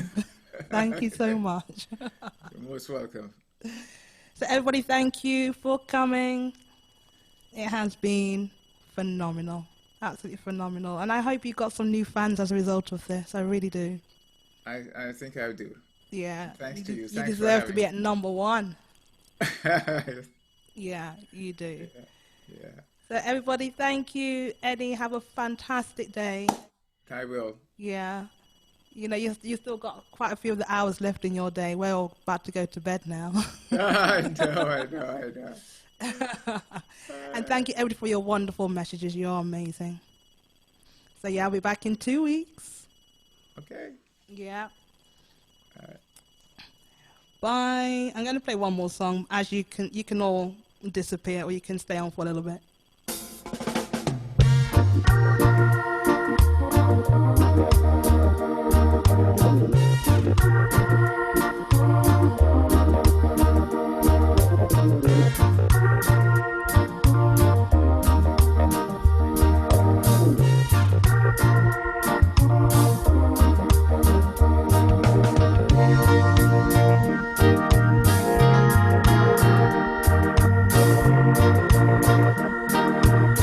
Hey, Aqua.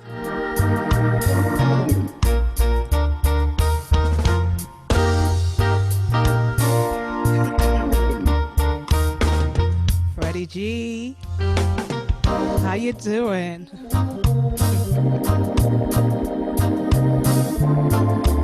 Thank you, the Soul Preacher.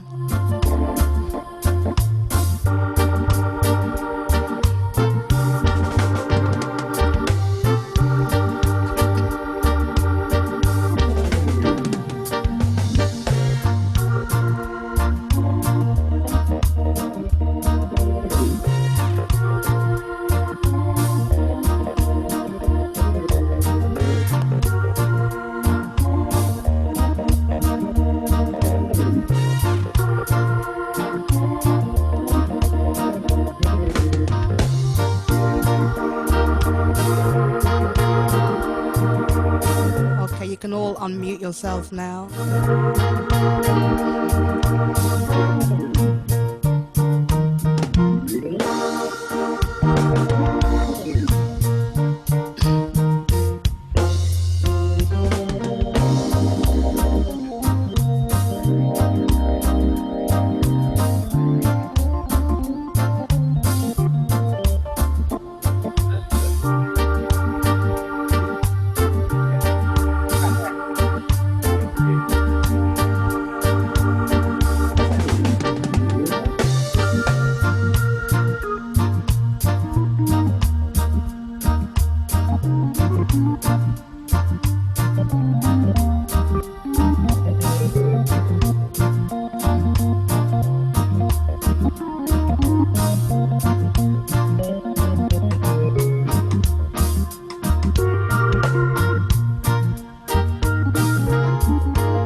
was amazing. Thank you, the Soul Preacher. So it's only right that I play a Hubert Laws track, especially for you.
See that message, the Soul Preacher? Check it out.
I'm here laughing to myself.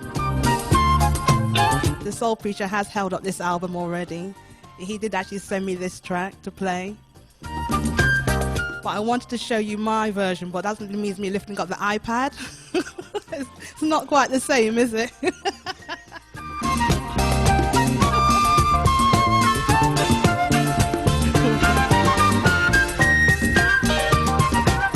You got me in the mood now, Soul Preacher.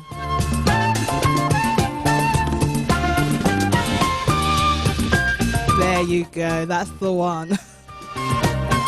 Saves me having to lift up my iPad.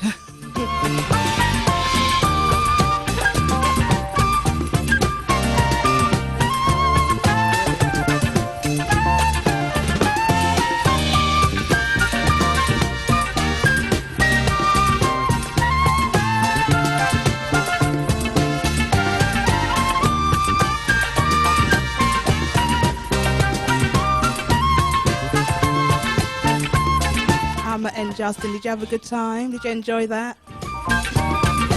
You look like Aqua. You do look alike. You have exactly the same smile. Look at that. Beautiful. Fred G.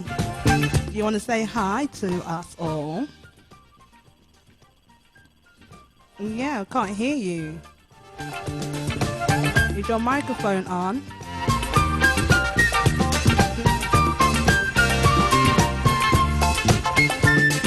Oh, Bob James is playing keys on this. The soul preacher is an educator.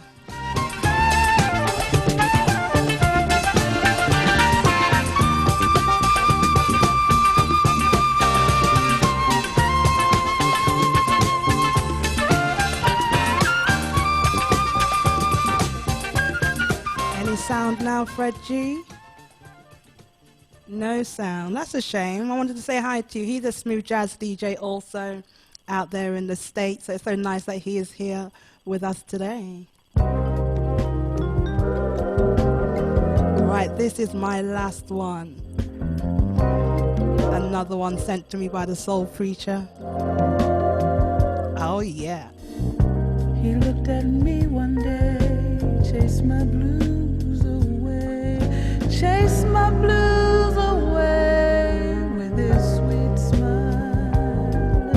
I never dreamed I'd meet a man so fine.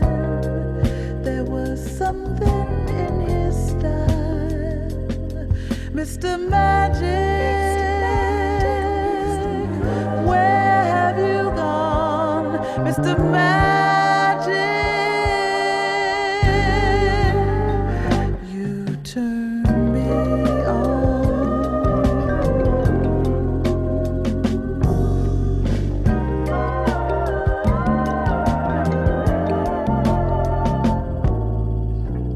He put his hands on me and kissed me tenderly, kissed me tenderly and held me tight. I'd give up anything that I possess just to have him here tonight. Mr. Magic, Mr. Magic, Mr. Magic. Where have you gone, Mr. Magic?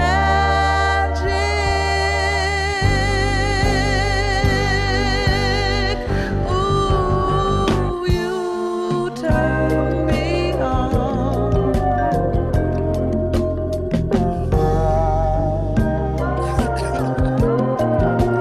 The soul preacher. What year is this one? I threw away my pride. I sat down and cried, sat down and cried over you. 74. 'Cause just like magic powder, you took one. Now I don't know what to do. Mr. Magic, Mr. Magic, Mr. Magic. Where have you gone, Mr. Magic?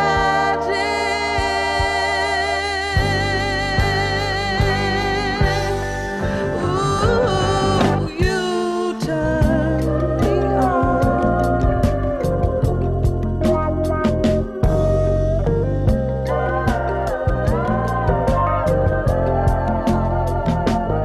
Mr.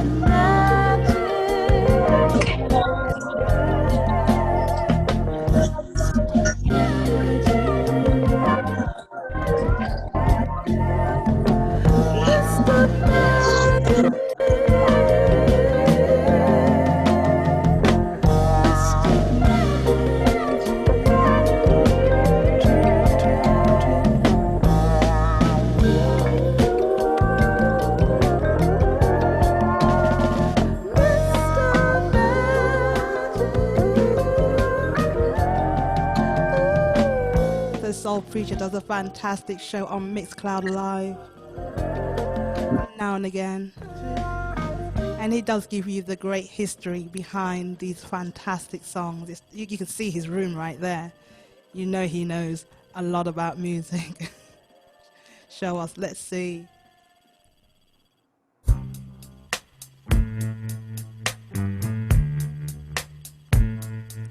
It looks like a record shop.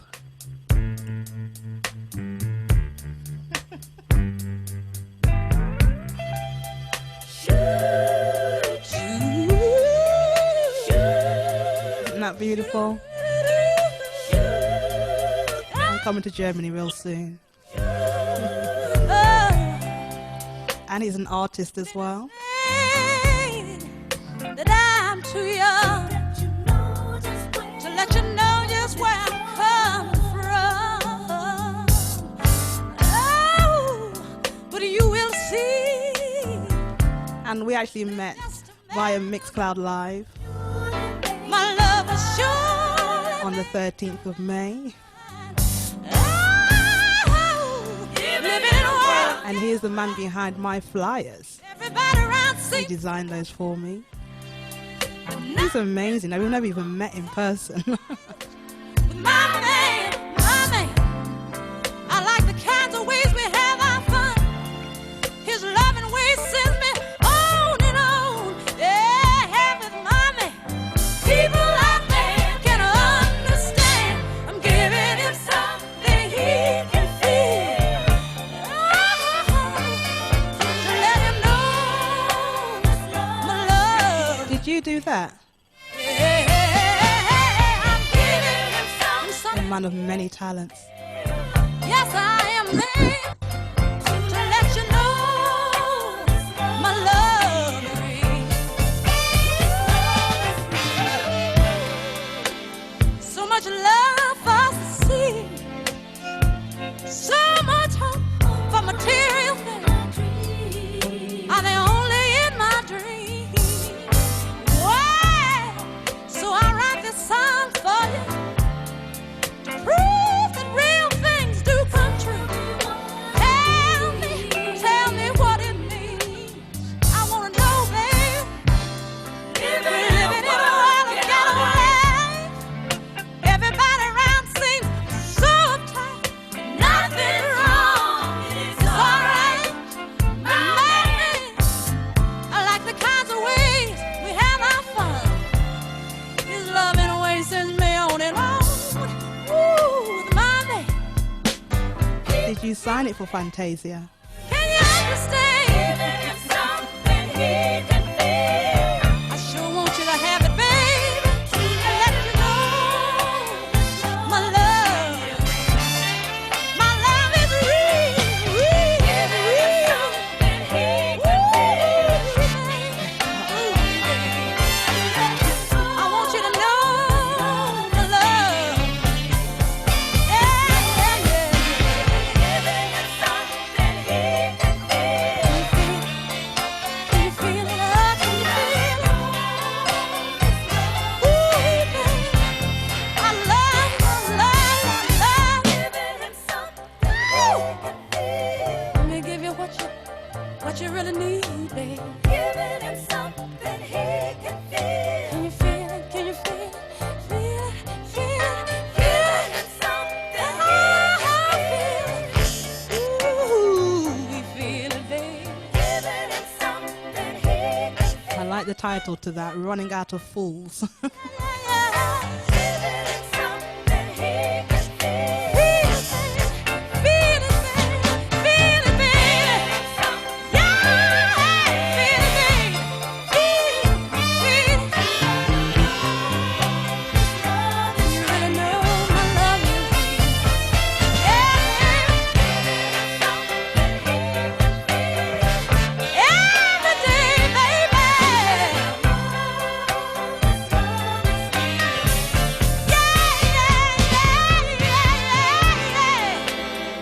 You know, baby,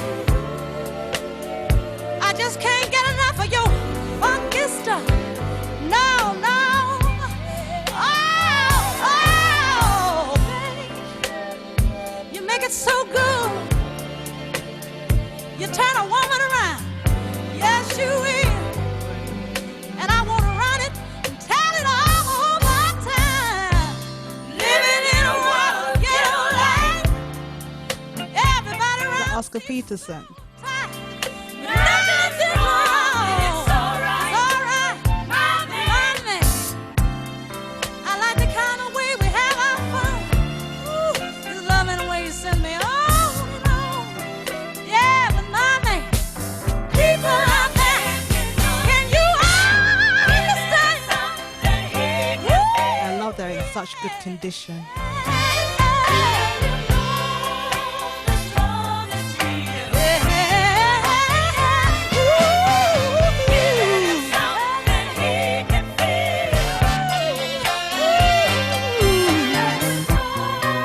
It's a reprint. Do you know, do you know, do you know my love? Giving him something he can feel. Giving him something. Okay, I really am going to play one more track after this. But I have just had a fantastic idea that myself and the Soul Preacher do a show together. He'll play the originals and I'll play the smooth jazz versions. What do you think? He can give us a history. I'd love that. I think that'd be amazing. You'd all come along to that? Yeah? Thumbs up? Yeah.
Sutherland. This is Chris Big Dog Davis. Track is called Your Precious Love. It's nice, isn't it?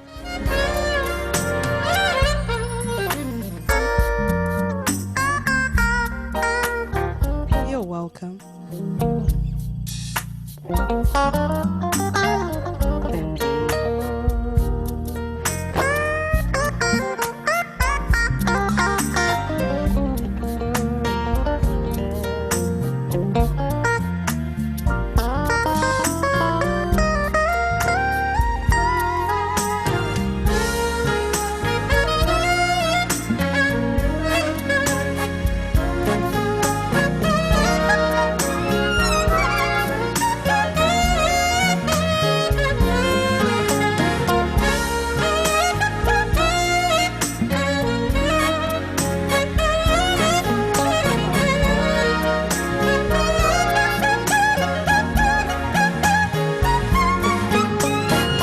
This is a cover.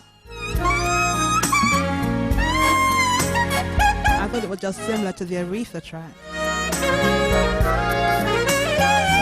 I've got so much to learn.